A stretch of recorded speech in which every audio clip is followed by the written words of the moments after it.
So you ready? I am ready. All right. I've got a measly 5 Ps. Welcome back to Slight Yapping. I'd love to welcome our guest, Derek Ray Guynes, born in Aurora, Colorado. Studied at Southwestern Assemblies of God University in Dallas, Texas. Married to Lacey Guynes and the father of Dawson, Landry, Layton, and Gentry Guynes. He is currently employed at Grace Church as the worship pastor and has an elementary level proficiency in Spanish and French. Why don't you introduce yourself and tell us a little bit about you?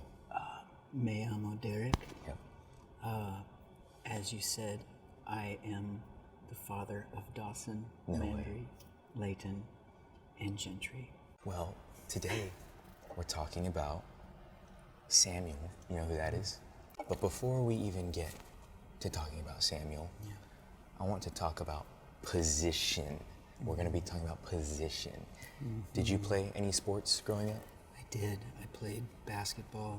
Okay. I played the only position that a person of my stature could play, and that was guard. Right. And I basically just stayed on the three-point line and shot three-pointers. Yeah. How tall are you? I'm 5'9". Well, I wanted to congratulate you on your continued success with your basketball career. Thank you. I made sure that we could honor you properly, and so I'm just incredibly impressed with how far you've come as a basketball player, winning the championship, putting yourself in a position that could seed a win in such an important era of your. Why don't you tell me a little bit about it? Well, there are so many similarities. Like when you look at that screen, That's right. among me and those other guys. I mean, I think just very tall, very, very extremely athletic. Have to be. Yeah, just really used to being, interviewed on the spot, being, having to think on your feet. And This isn't new to you. You're a pro. No, in fact, I'm extremely comfortable. But and just the fact that, being an all-star, I mean, it's just great to see myself alongside, some of my peers like that. That's right. Who's your favorite, if you don't mind? I think the guy on the right. The guy on the right? Yeah, myself. As in you? Yeah, as in me. Well, thank you for sharing that. I think it was vital Thanks to... for bringing that up. That's something a lot of people don't know. Again, wanted to honor you well, you know. I feel very honored. Also, before we get into talking about Samuel, I wanted to give you a book that I picked out because it reminds me of you. Oh, man. Where did you find this picture of me? The library. Yeah. I didn't sign off on that. Anyways, I am very cranky. sorry. I need to get better music. I am very cranky. Okay, so we talked about position. You played guard. You threw the ball to yourself as a quarterback and a receiver. Position is obviously important. And like these guys, they have cards. They're in a card-playing position. Right. Okay, I'm sorry. You're the one conducting the interview. It's okay, Cranky Bear. It's okay. A good story about position is found in 1 Samuel chapter 3. Yes. Why don't you tell us a little bit about 1 Samuel chapter 3? Give us a little synopsis of that. So basically, you have Samuel, who's a young boy, and you have the priest, Eli, and Samuel's mom had sent Samuel to live at the temple to basically be the helper, Eli's helper. And so Eli is sleeping in his room. Samuel's sleeping on a mat on the floor in another room off the side of the sanctuary or whatever. And he hears his name called, right? And so he wakes up, goes to Eli's room and says, "You called me?" And Eli's like, "I didn't call you, go back to bed." What are you talking about? Yeah. Go to sleep, dude. Bruh, go to bed. It's late. Yeah, quit playing video games so late, you know, you need to go to bed earlier. So he goes back to sleep. This happens a couple more times. Samuel, he gets up, go back to bed, I didn't call you. Finally, he goes up one more time, goes to Eli, you called me. And finally, I mean, it takes like older dudes a little while to like wake up and like come to, right? So he's like, this is probably the Lord trying to get Samuel's attention. So he says, I didn't call you, go back to your room, but next time, if this happens again, just respond right there and say, Lord, here I am, your servant is listening. So Samuel goes back, sure enough, happens again, and hears his name, says, here I am, Lord, your servant is listening, and then the Lord begins to talk to Samuel and has a very strong message, which is actually for Eli, but it was kind of like not something that Eli really maybe wanted to hear, but it was kind of like Samuel's first test to see if he was gonna faithfully relay the message that God was giving him. So that was kind of the beginning of Samuel's career or you know, experience as a prophet to the people of Israel. Right. And Samuel had to be in a specific position to receive that, right? Laying down.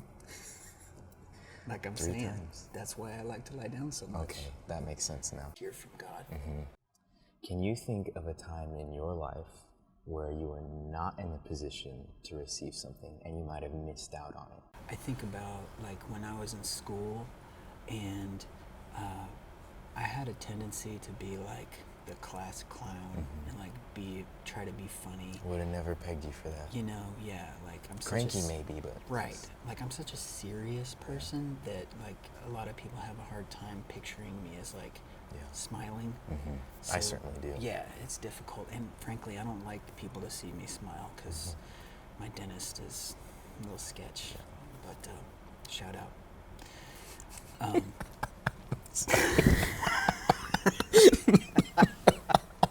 Shout Dr. McGregor. My dentist is a little sketchy. What am I saying? But I can think of a lot of times where I was like maybe more focused on people thinking I was funny, and so like I'd be making jokes, and like sometimes, you know, like when you're joking around, a lot of times like. Or like when you're joking around when you should be watching the small group video. Totally. Yeah, right. What are you doing? There were lots of times where we'd be like joking around, goofing off, and I would maybe say something that was, you know, like maybe hurt somebody's feelings, but like, it was a joke. I would realize like, man, I was so focused on like being funny or like people thinking I was funny or cool that I missed out on a chance to like maybe say something sincere that would encourage them. You brought up being focused, and I think that sometimes not being focused and being distracted can keep you from being in a position to receive. Totally. That being said, tell me about a time that you were in the position and you did receive something. But before you do that, let me grab something out of my box. To make sure you don't get distracted, we're gonna test you. Okay. And as you're telling the story, you might hear a, but don't get distracted, just keep going. So one time I was working in ministry, and I had always dreamed about like, playing drums like professionally. And so I got this phone call. I got this phone call from a guy asking if I wanted to audition for this gig in Nashville as a drummer, and I had kind of like given up on that dream or whatever. And it, believe it or not, it threw me off. Like I wasn't prepared, just like I'm not prepared for the button. And so I said no. And then I told well, she was my fiance at the time, Lacey. I told her about the phone call, and I said that I had said no, and she was like, I was literally just praying for you that a door would open like that. You have to call him back and say yes. So, long story short, I called him back, auditioned, and got the job on the spot. And I got The phone ring probably sounded a little like. yes. Well, Hello. that was it. Wow. The rest is history. Wow. And then I became a multimillionaire. So if you listen to God through the voice of your fiance, you'll become a multimillionaire. And a cranky bear. And a cranky bear. Don't forget the cranky bear part. That's right. We want to try a little exercise with you. I'm all about exercise. So, receiving, right? You need hands to receive. And Maybe. and this is. Maybe? Yeah. You could use your teeth. Okay, we can use our teeth. Well, we have a little exercise that we want to do. Okay. You can use your hands Use or my- your teeth. But the idea is to receive, you need open hands or open mouth.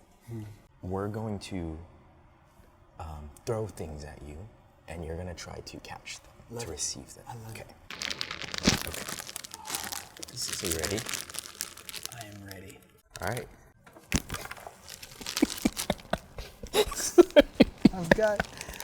I've got a measly 5 P's. I've got 10 P's. So, as we're doing this, let me ask you another question. Yes, P's.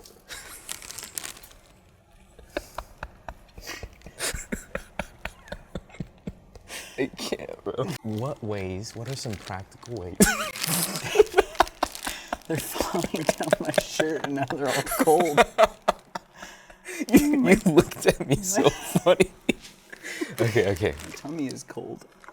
What are some practical ways that we can position ourselves to hear from God? I think the first step is just the first step is just knowing that God is trying to talk to us, and so just to be aware and like open to hearing God's voice, just like I'm open to receiving these P's. It's the whole reason we're doing it. Right. Yeah. So like you're not gonna catch all of them. No, you right? can't. Right. There are gonna be times where you miss the messages, but like as long as your hands are open, right? See, I missed 40, That's but right. I got 3. That's right. So, before we wrap up, I would just love to ask you, what do you think that we can learn from Samuel when it comes to positioning ourselves to hear from God? I think that Samuel was in the house of God. He was doing what he was supposed to be doing. That's right. Serving in the house of God. That's so right. I think the first step is like making sure that you're in church. Church bells. When the church bells ring, you gotta be there. There you go. So be in church, and then The church bell doesn't dismiss you, God does. dude, if only Yep. people got that Yeah. part. So be in church, and That's then right. the other part was when he heard his name, something was going on. He went to his leader, Yeah. and his leader was able to help him like learn how to respond to the voice of God. So I would say That's be great. in church, number 1. 2, talk to your leaders about what you feel like God might be saying to you, Yeah. and they can help you like figure out how to respond and how to grow like that. Well, before we sign off, I wanted to give you another gift.